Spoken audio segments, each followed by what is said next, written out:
Chapter 14. Sebastian. Many individuals came to Estolia's glorious shores during her infancy. They arrived singly and in groups and came with desperately needed talents and skills that enhanced the quality of life for all Estolians. In retrospect, it is easy to see the hand of deity guiding them to us. Among those who were inspired to make Estolia their home were experts in many fields. By the time Zacharias was ready to turn over his reign to his son, the community he wrought through the power of his personality and convictions, and with the influence of deity, was like no other society in the wide world. Sebastian, Inscrito.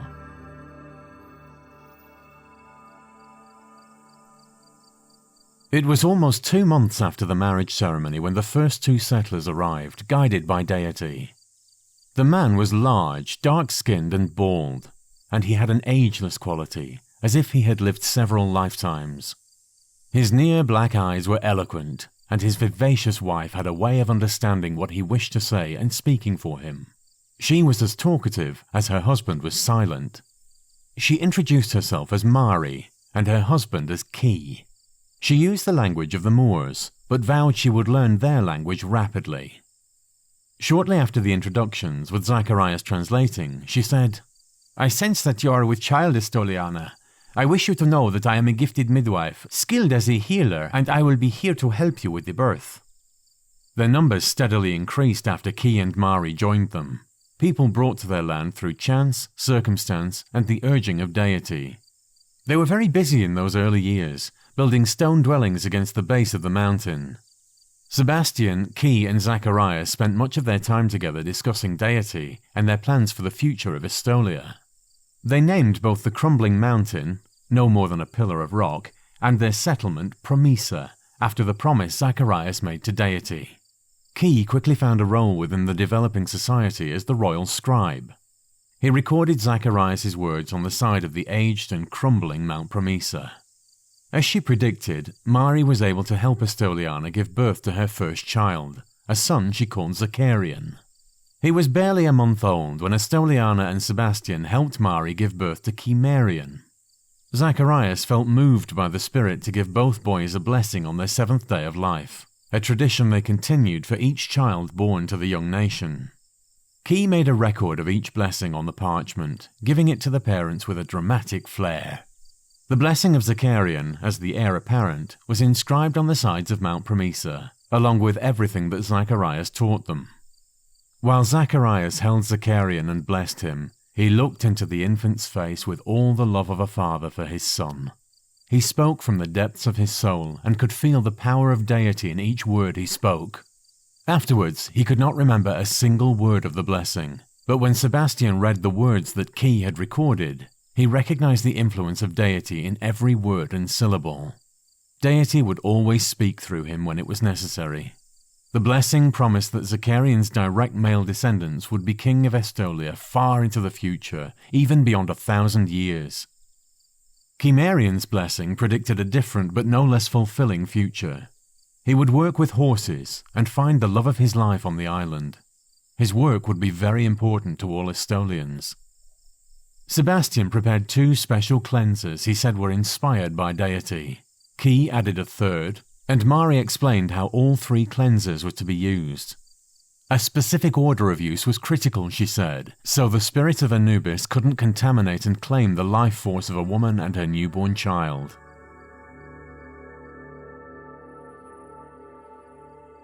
After the birth of Zacharias' first daughter, he learned why Sebastian was content with his role as celibate spiritual advisor.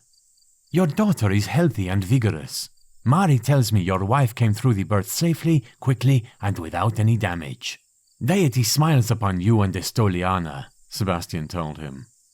The 2 men were silent. The sounds of the women in the other room, the squalls of the infant, everything was a familiar augmentation for the young community.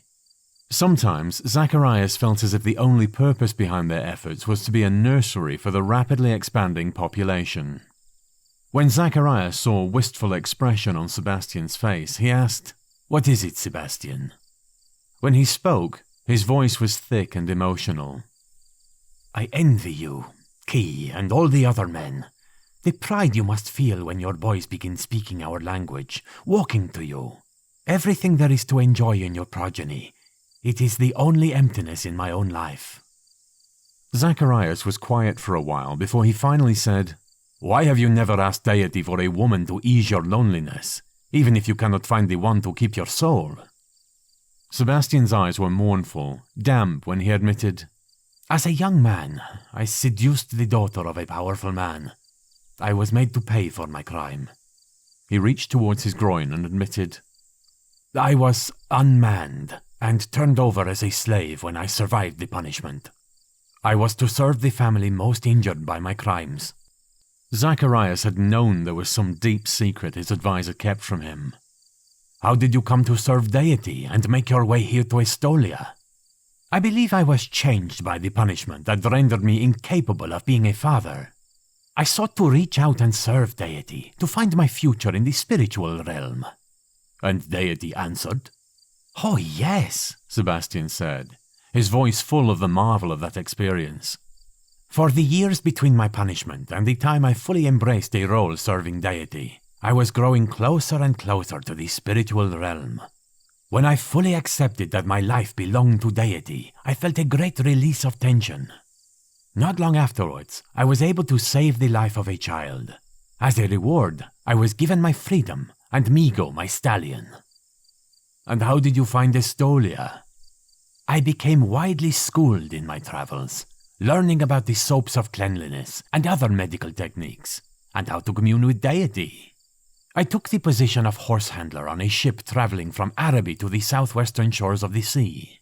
I learned the shipmaster pocketed most of the money he was given to feed the horses. I tried to insist we dock in another port and take on sufficient feed to keep my charges alive. I was whipped for my temerity. By the time I recovered from my wounds, several of the horses were near death. I felt the whisper of deity telling me I must leave the ship and take my charges with me. In the night, I urged the half-starved horses to jump into the water. The captain saw what I was doing, but said nothing. It was only when my stallion and I were the only two left that he insisted I feed myself to the leviathans of the deep, as he put it."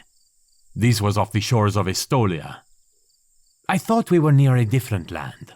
Once I realized we, the horses and I, were on an uninhabited island, I named it Corlia. There was much the horses could eat, and soon those who survived their travails grew fat. I was told I should travel across the nearly impossible rocky strait south of Corlia and continue west along the southern shore of the larger island until I came to a purple river. I was told I would encounter those who had a need of a servant of deity." "Who told you this?" "Deity." Sebastian's voice was matter-of-fact. "I knew that I would be needed, that I would find my destiny. I heeded deity's urging, Zacharias." "Are you happy with us here, Sebastian?" "Yes, I am happy here.